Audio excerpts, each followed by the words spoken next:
So great, thank you. It's a challenging time because it's pre-lunch, so it's napping. So let's have a question. Oh, Mary, I'm so in love with you. Let's go and live together. Oh, yes, I'm looking forward to this. Yes, but I saw this fantastic chalet close to the riverside. You know, in the countryside is beautiful. And I love cats. Why don't we buy a cat for us? Excuse me?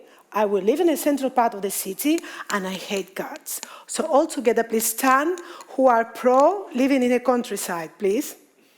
No, stand up, stand up. Stand up, it's better, it's a pre-lunch.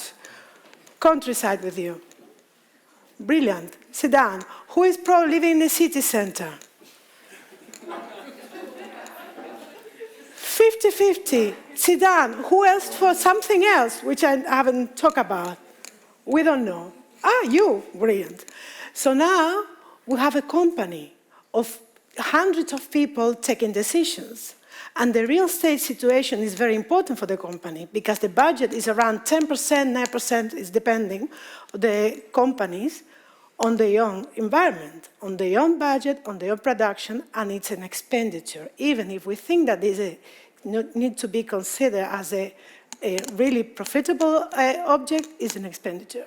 And we have many players talking about this, especially after COVID. So we'll have a bunch of stakeholders that will need to have something to say about your real estate decision, either because they are closer to the clients, because they are managing the marketing aspect of this, because they're training people, or because they are attracting some other people.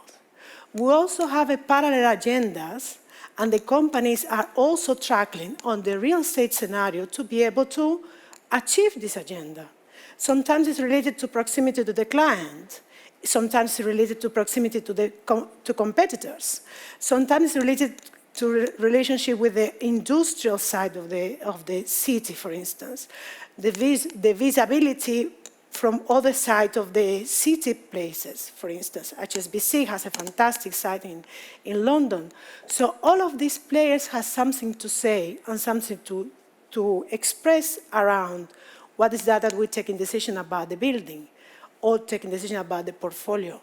And we need to be able to engage all of this conversation very early into our process.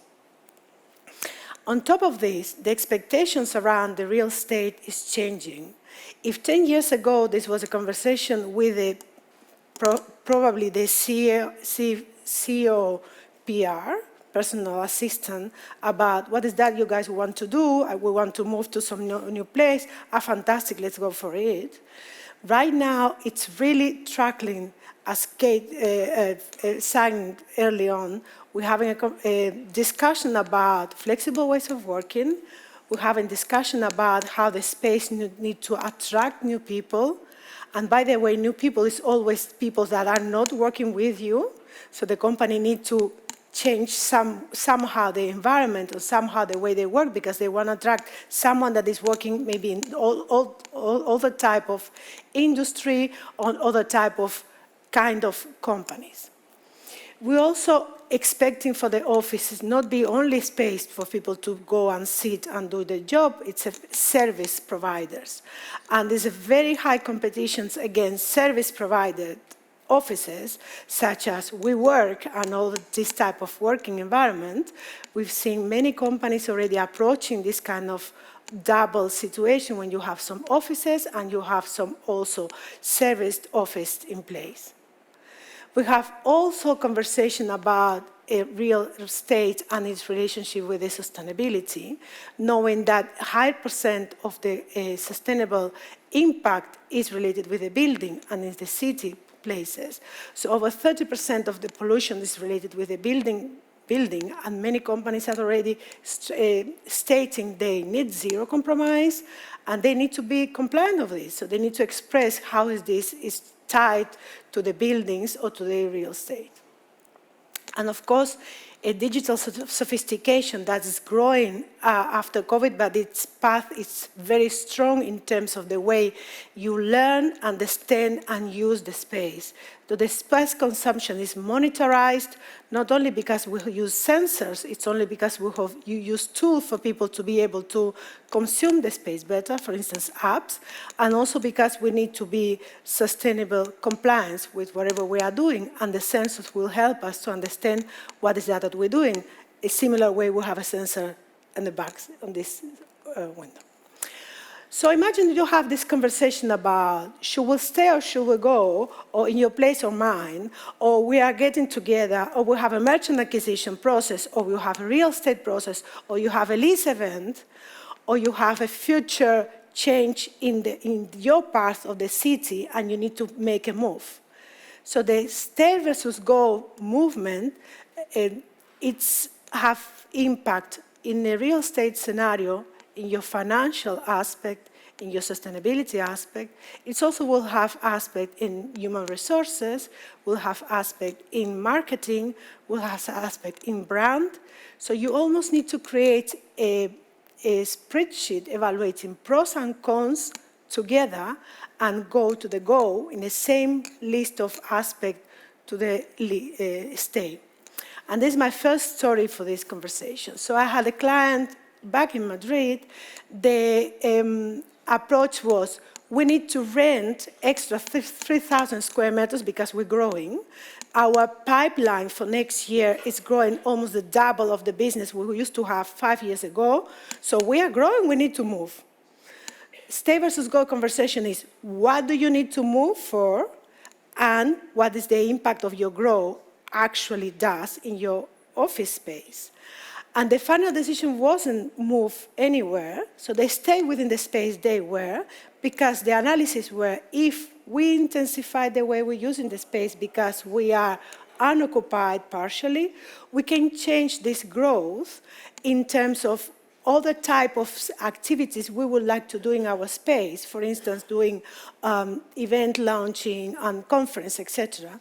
And we can allocate all of this in the ground floor of the building, and instead of going wider in our footprint, we can go up in our footprint, and then therefore we are staying, but we need to do almost everything that we should be doing if we're going. So doing a proper refurbishment of the space, doing a proper change management program to achieve new ways of using the space, to understand how marketing use the space and bring it on board to define a proper ground floor that can be managed by our people. So stay versus go is a very important conversation, and it needs to be done not only from the financial point of view, not only from the lease event point of view, but also from much more other soft, let's say, aspects, such as other related with the company growth.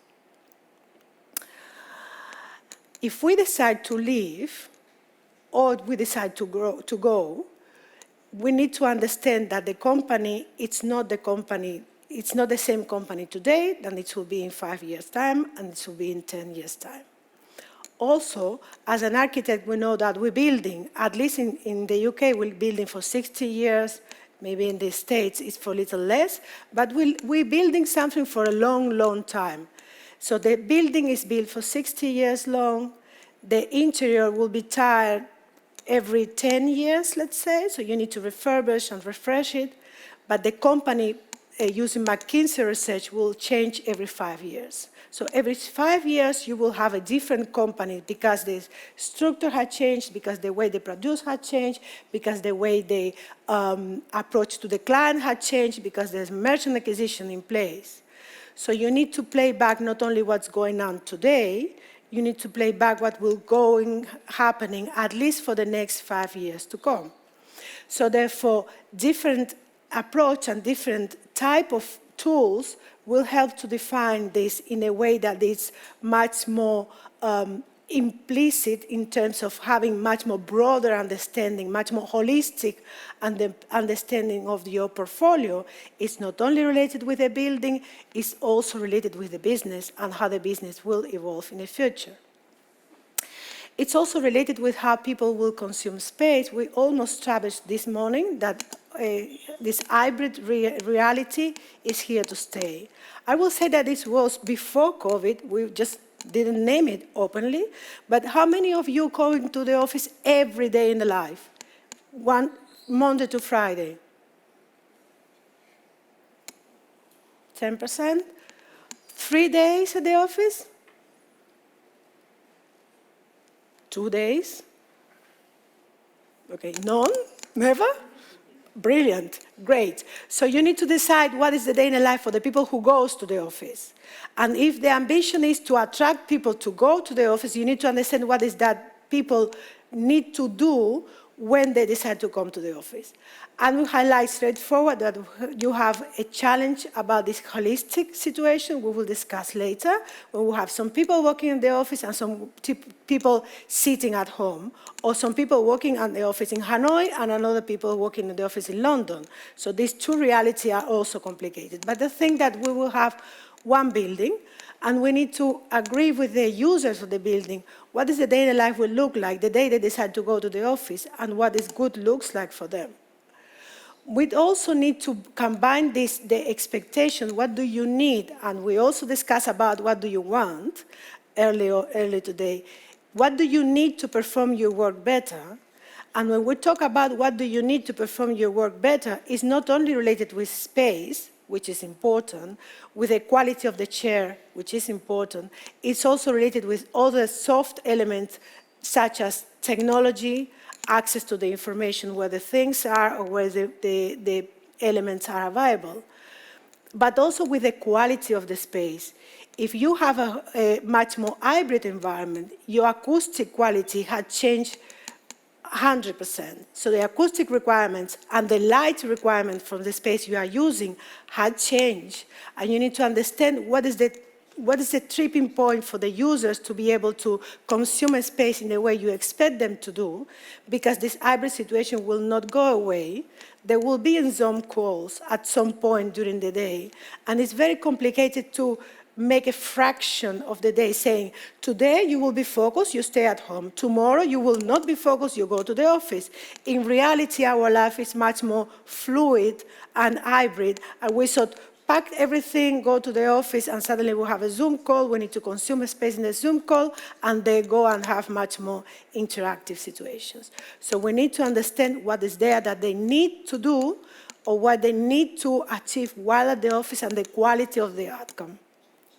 We also need to have a hard data, and with Nigel was speaking about this a lot, so how the space is currently occupied, how many meetings people have, how the meeting rooms are occupied within the day, how many meetings rooms are unoccupied, etc. This hard data will sustain a proper ambition of the holistic approach to the strategy, and this is something that you need to discuss with the users. And even if we understand the trends, and we know that the trends in the telecommunication companies is A, and in the bank companies is B, and in pharmaceutical companies C. Every company, as every family, is individual, has individual characteristics, has specific agenda, has different ambitions and needs. So we need to have a core team to work with, a core team of people that understand very well the company and can establish with us a much more holistic approach to what is the design need to be. Oh, sorry, should be the other one. But we need to consume space with the users. We need to understand the user's pattern and how they will use the space in a way that will inform how the building needs to be organized. We can understand what is the pattern of the sequence of the space, but we need to really tackle individuals and working with specific profiles that will help us to define what is the requirements this specific user has. This is a second story here. This is a wealth bank, very rich Swiss guys, working in London. They decide to attract different type of clients, I believe. very wealthy, but mostly entrepreneur. Oh my gosh, entrepreneur people. So young people, a lot of money, have 3, 4 companies, and they have a massive amount of money. They want to engage with this private banking. This Swiss private banking is much more related with traditional banking families. So to achieve this new attract this new type of client, they decide to use the lease event to move away from the traditional city place, to move to much more alternative bohemian area, when they can just procure a historical building with its own very attractive history and refurbish the building to be able to be somehow keep being this wealthy traditional banking company, but allocating within much more bohemian area of the city and bringing this historical aspect of the city to the bank. At the end, we need to develop a journey of the users within the space, because they have also a lot of security constraints, a lot of limitation between the space they can use or cannot. And we need to build a journey of the typical employee within the space. By the way, while doing this, we discovered that the company is also very, very heavy in techie aspect. So you will think that in a wealthy company, everyone will go, wealthy enough. But there was a lot of sneakers and shorts and T-shirts, because these people were developing very, very expensive system and apps for these very healthy clients. So we need to understand the users better and go through much more granularity to be able to produce a solution that it fits for them. I'll keep changing this, I saw. And at the end, this is a problem of equilibrium. So we need somehow make a real estate decisions around using as much or as less space as we can afford. We need to procure enough space for people to be able to work together. We also need to procure enough space for people to be by themselves, to work by themselves, to be focused and not be disturbed, being able to move around.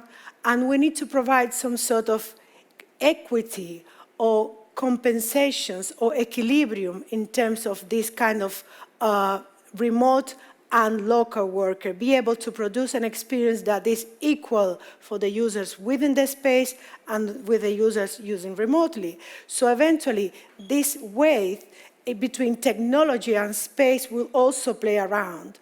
And my recommendation is to have the technological budget, the change management budget, and the real estate budget at the same time at the very beginning of the process. Story number 3. I worked with a company. They were moving from very, very traditional environment, industrial company, very traditional environment, to a very agile environment, straightforward, from 0 to 10. And it's because the space wasn't occupied, they were ready to go, and why not, let's do this. So we did all the workplace strategy, understanding process, we did all the interviews, surveys, etc. And suddenly, like a month and a half ahead, in one specific interview, they said, we don't have any laptop. Excuse me? We cannot go mobile because we don't have any laptop, because we have fixed system in our company, and there's no way we can move around. So all of this bunch of things you created, this phone booth and conference area and soft seating and all of this will not happen because we cannot move.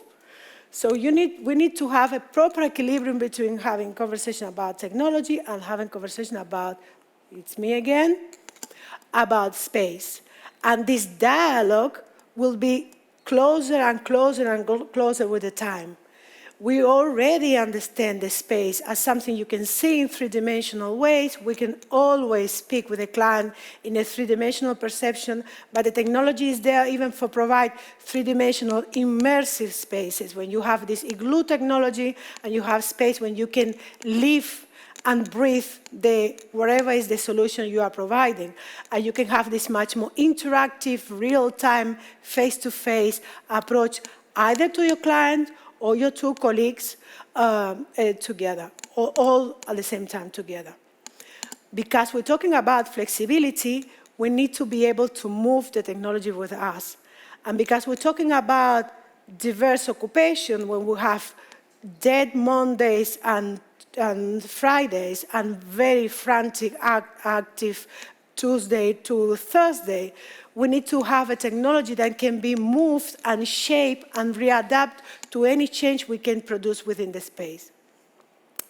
We also need to have a technology that is integrated from the very beginning, not an overthought. And this is the story number 4. When we have a conversation, when you have a project, smart project, we have this fantastic project in a new space, great, we have a lot of contact point, we have a bunch of AV elements in here and there. This is fantastic. Okay, who creates the content for the AV? The day they moved in, the AV was a gigantic screen with nothing in there, and there was nothing in there for many, many weeks.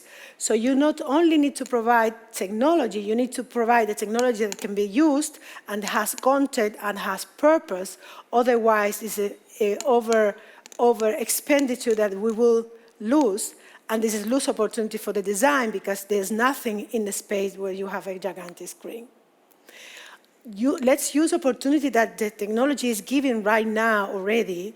With the sensors, you have the ability to tackle the occupation of the space, but also you have the ability to tackle the well-being of the space, the quality of the air, the quality of the temperature. You can give tools to the users to be able to control the temperature within the space, but also to consume a space much better in a way that it's really fit for purpose of whatever they want to do in this given day within the space, and also a way to do this much more active, because you will not go to the space with no one there today.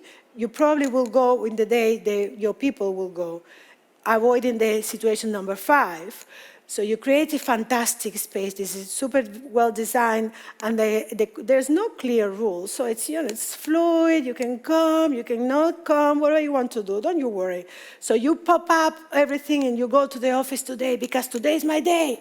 I'm coming to see my colleagues. Hello, colleague, where are you?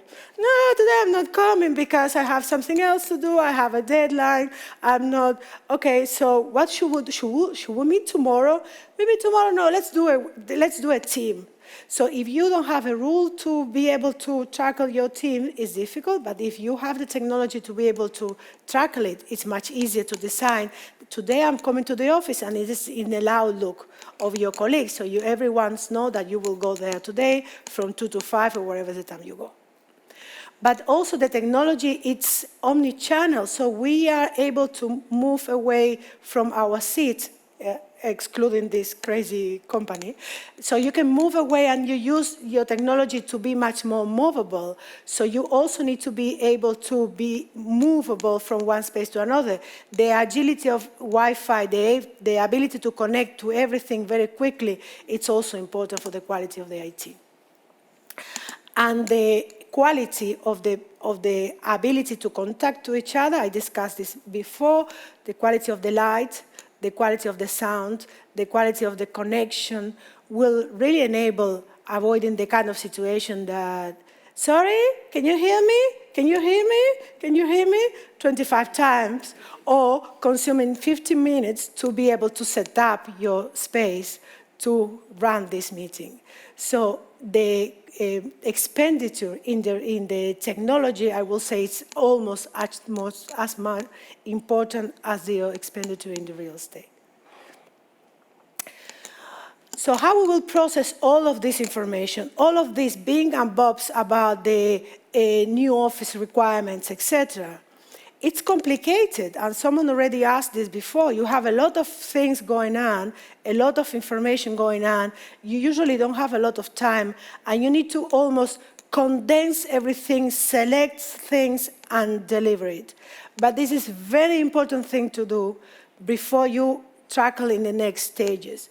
In the UK, there's a steps in stone stages, so you need to have a briefing stage, and then you have a concept design, and you have a developed design.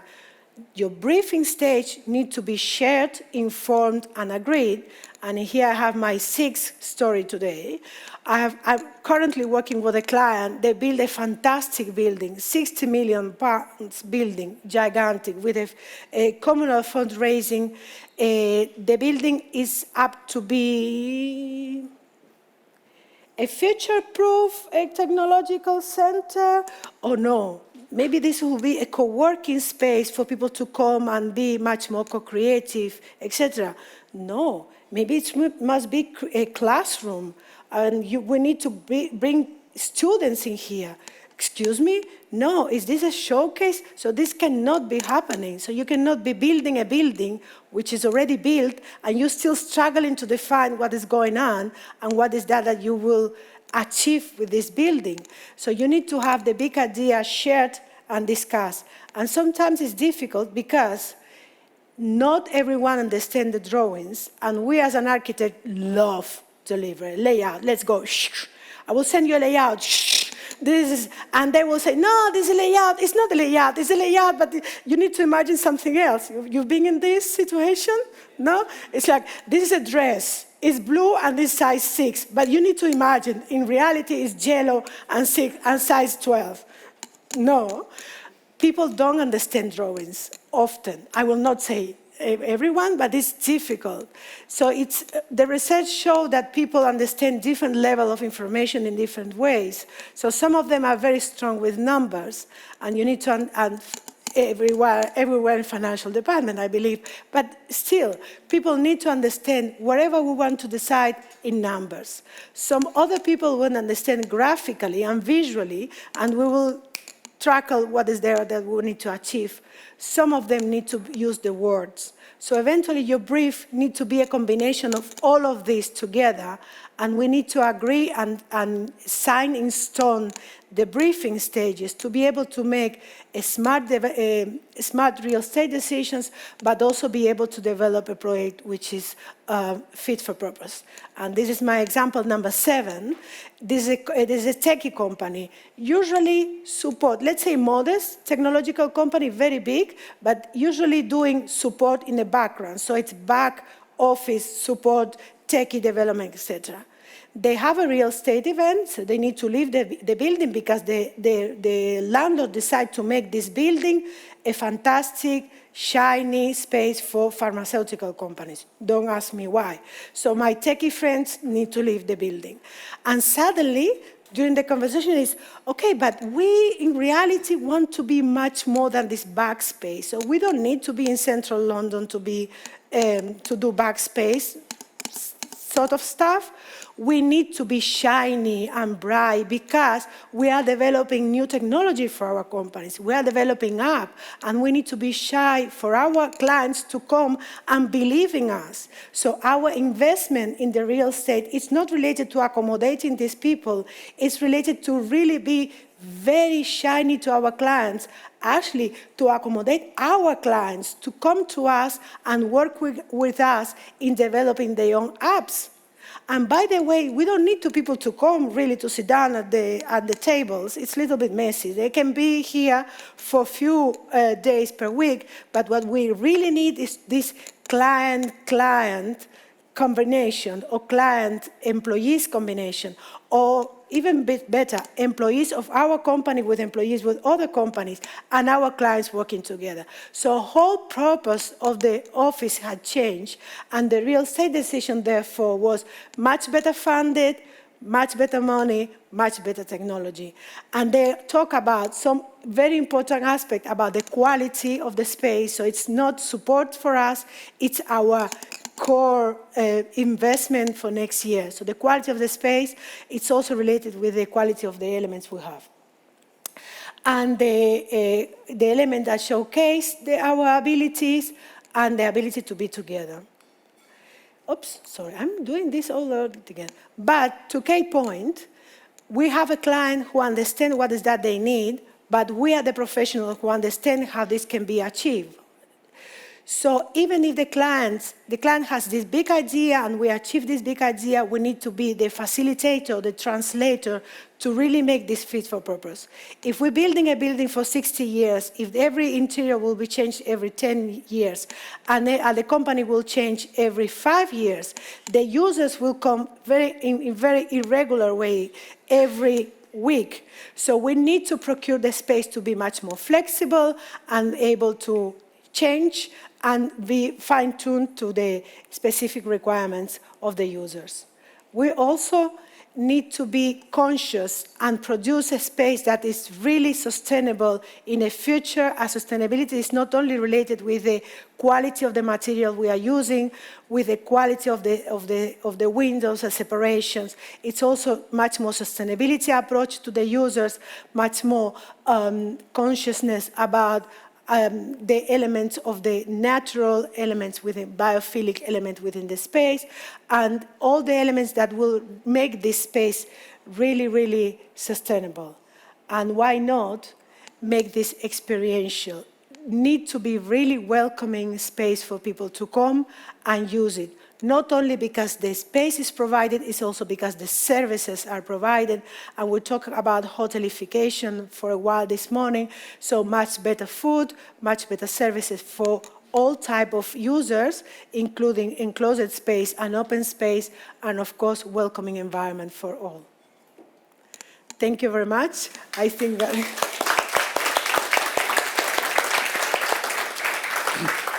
Thank you, Muriel. Do we have any questions? Oh, an online question from Katja. Online question. Hello. International. Online. Hi. Hello. Thank you, Muriel. The question goes, in your experience, what is the biggest challenge with a client going through the process from very traditional to very agile workplace? This is the challenge. So I think that the first challenge, you need to have serious sponsor to do this, really. So and it's not like we would like to do this. It's like we are doing this first. Second, I think that we need to have clarity on the starting point. I think that we need to have a clear evaluation of where you are now and where you want to be. And eventually, it doesn't need to be 0 to 10. It can be 0 to 5 and then 5 to 10. Third, I think that you need to have a very strong change management process, but I don't think that the change management should start when you finish the building. It should start the first day you engage with anyone to speak anything about the future of the office. It's already change management work in place. What works very well for me is to engage the client in the peers, so to have a look to other examples, not because they will do these examples, it's because when they speak with peers, it's much easier for them to understand the route. And I know 9, 10 after 10, when they finish the change, they will say, we should go farther. We should be going farther, because you start the process 2 years before that, and it's very scary. And then at the end, we shall have done this movement much more aggressively, or much more in different ways. Yeah. So strong vision, strong change management, and the tours and talking to peers. Yeah. Yeah, and talking to peers, process. And a very strong sponsor. Yeah. Maybe time for one quick question. Or do we want lunch? I think we want lunch. So please give Muriel another round of applause. Thanks, Muriel.